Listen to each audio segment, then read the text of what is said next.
नाज़रीन, अभी आपको अहम खबर देते चलें। हुकूमत पंजाब ने कोरोना के बढ़ते केसेस के पेश नज़र 9 शहरों में पब्लिक ट्रांसपोर्ट पर पाबंदी आयद कर दी है।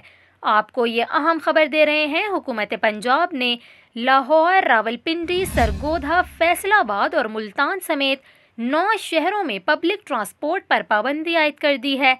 आपको यहाँ ये भी बताएं, पाबंदी के हुक्मनामे का इत्तलाक बस, कोस्टर, टैक्सी, रिक्शा, वैगन और चिंची पर होगा।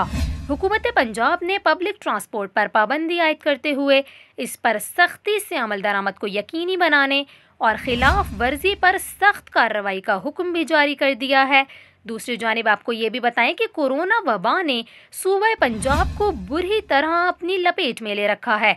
24 घंटों में 2700 से ज़ायद नए कोरोना केसेस रिपोर्ट हुए हैं, जबकि वज़ीर आला पंजाब उस्मान बुज़दार ने पंजाब के 7 शहरों में आज से जुज़वी लॉकडाउन का ऐलान कर दिया है।